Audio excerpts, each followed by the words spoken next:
Here to give us more insight into this is Chief Legal Analyst Khalif Rhodes. Okay, so as we look at this letter, first of all, the letter just seems a little suspicious. I mean, like word for word, here's the crime I tried to commit. I failed. I need someone else to do the job. Here's some extra money. The seriousness, the legality issues with this letter as it's entered into evidence? Well, a couple things. This letter obviously was confusing to me as well. When I saw it, I was like, well, who writes a letter that this is an attempt? Because that was what it was first. But then as I listened to the facts and I heard a little bit more, he was delivering this to someone else as an effort to continue the effort. And here's a monetary amount, $150,000. But let's look at the attempt, because that's the charge. That's what they're looking to charge him with, and they'll place it in front of the grand jury.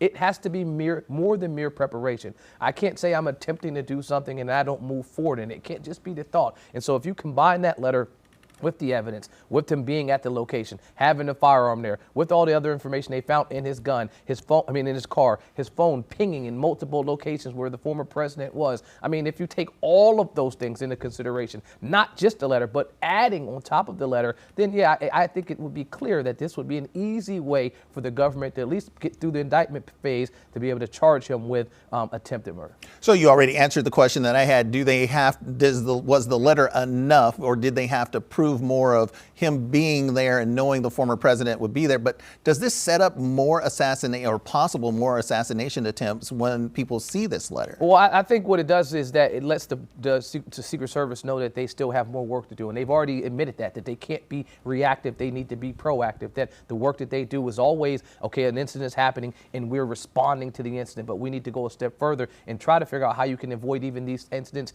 even occurring. And so I think this is laying the foundation. Now, they said that they found another letter in the car, but they didn't mention the details. And I thought that was kind of strange as well. When they talked about denying his bond, one of the investigators got up on the stand and testified to the judge, said, well, this wasn't the only letter. There were multiple letters, but we won't reveal the details. So I'm interested to know what that letter said, because if you're telling us there's a letter out there that says, hey, I attempted and failed to kill the president, and you release that one, what does this other letter say that you're not releasing? I mean, it was more questions than answers, I think, from there. But I do think that this is letting us know that there is more work to be done in regards to preparing and ensuring that any individual that is under the protection of the Secret Service is protected. And quickly, we're almost out of time. We know the defense is prepared to share other passages from Routh's book or journal, where it even says one time he received a Super Citizen Award for helping police chase down a suspected rapist. So the defense is obviously going to try to say, hey, this was more a publicity stunt, not necessarily trying to harm the president. And they mentioned that publicity stunt at the hearing, asking for him to get a bond. The judge denied it. $250,000 is what they were asking for.